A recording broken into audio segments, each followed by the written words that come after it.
یہ بھی بتا دوں آپ کو میں, چور خود انکوائری کر رہا ہوتا ہے. میرا ایک لیپ ٹاپ چوری ہوا, جس نے چوری کیا اس نے ایف آئی آر کٹوائی کہ مفتی صاحب کا لیپ ٹاپ چوری ہو گیا ہے. بعد میں پتا چلا وہی چور تھا.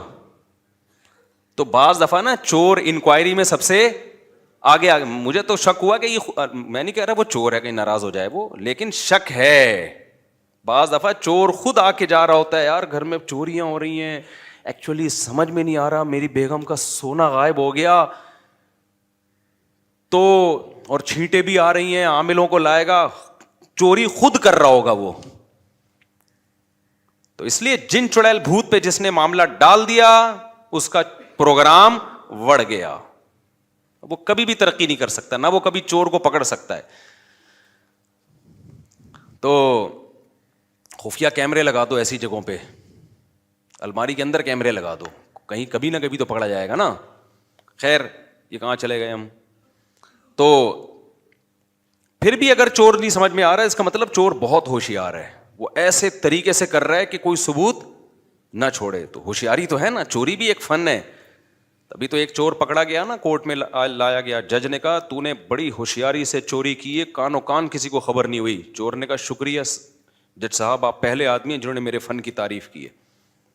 سمجھ رہے ہیں نا, وہ تو ڈانٹ رہا تھا, وہ سمجھ رہا تھا کہ چوروں کے ہاں یہ تعریف ہوتی ہے کہ ہم ایسے چوری کرتے ہیں کسی کو کانوں کان خبر نہیں ہوتی. آپ کو پتہ ہے بڑے ہوشیار ہوتے ہیں. میں ایک دفعہ, یہ بات ہے 1997-98 کی بات ہوگی, اس وقت 500 روپے کی بھی بڑی ویلیو تھی. میں اپنے کسی ریلیٹیو سے ملنے کے لیے گیا, مدرسے کی چھٹی تھی, انہوں نے مجھے بچہ سمجھ کے 500 روپے ہدیہ دے دیے نا, اپنے ہی قریبی رشتے دار تھے. میری خالہ تھیں کیا اس میں, وہ تو خالہ نے مجھے 500 روپے گفٹ دے دیے. خالہ سے ملنے گیا تھا, ہم بڑے زبردست طریقے سے نا رکھے میں جیب میں. اس وقت ہمارے لیے 500 روپے بڑی بات تھی, طالب علم کے لیے تو 500 روپے ایسے ہے جیسے کروڑوں خربوں روپے کا مالک بن گیا وہ. ہم 500 روپے جیب میں رکھ کے نا, میں بیٹھا ناظم آباد 2 نمبر سے, میں نے جانا ہے پیٹرول پمپ نہیں ہے ناظم آباد, 15 منٹ کی ڈرائیو وہ ہے, ٹریولنگ ہے آپ کی 15 منٹ کی. 15 منٹ میں مجھے تھا اچھا بس بھی خالی, 2-4 آدمی بیٹھے ہوئے تھے بس میں, ایک کہیں پچھلی سیٹ پہ ہوگا, ایک دائیں بائیں ہوگا. 500 روپے ہم نے جیب میں رکھے. اب میں یہ بار بار نا جیب کو یوں کر رہا ہوں کہ کہیں چوری نہ ہو جائے نا, ہمارے لیے تو بڑی چیز تھی بھائی وہ. اچھا ان دنوں میں بھی ہم بڑے خوش تھے الحمدللہ. لوگ کہتے ہیں کہ یہ مولوی کے پاس جو ہے نا جاپان آسٹریلیا گھوم رہا ہے, پیسہ ویسا ہے اس لیے خوش ہے. تم پاگل ہو, تمہارا دماغ ہو گیا ہے خراب. جس کی اوپر کی کھوپڑی سڑ جائے نا تو اس کا دنیا میں اس کے دماغ کا علاج کرنا ممکن نہیں ہے. لوگ سمجھ رہے ہیں ایسی عیاشی ہے تبھی تو یہ ممبر پہ بیٹھے ہوئے لطیفے سنا رہے ہیں, خوش ہیں. بھائی ہمارا ماضی اٹھا کے دیکھو, جب ہماری جیب میں 500 روپے تھے نا ایسے بچا بچا کے, اس کو بھی اللہ کا اس سے زیادہ ہی خوش ہوں گے. خوشی کا اس سے تعلق نہیں ہے, یہ تو پیسہ آنے سے تو لوگوں کے دماغ وڑ گئے ہیں, کیڑے پیدا ہو گئے ہیں دماغوں میں لوگوں کے. تو اس کا اس سے کوئی تعلق نہیں ہے. جاپان میں کیا رکھا ہے لوگ کہتے پتہ نہیں جاپان کیا, کوئی مریخ پہ چلے گئے.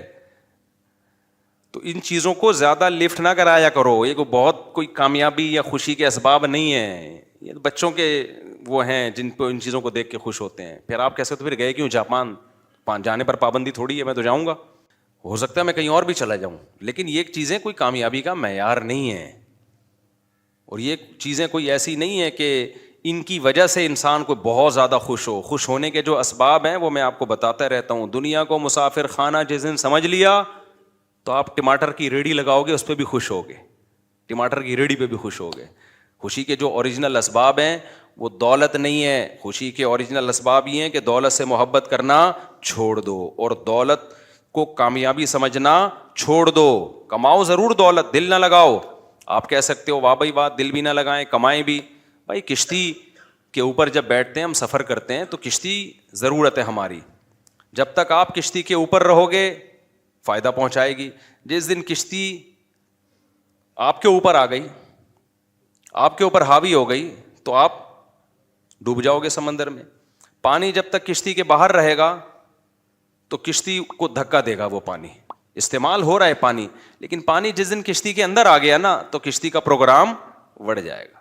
تو اسی طرح دنیا آپ کی زندگی کو دھکا لگاتی ہے.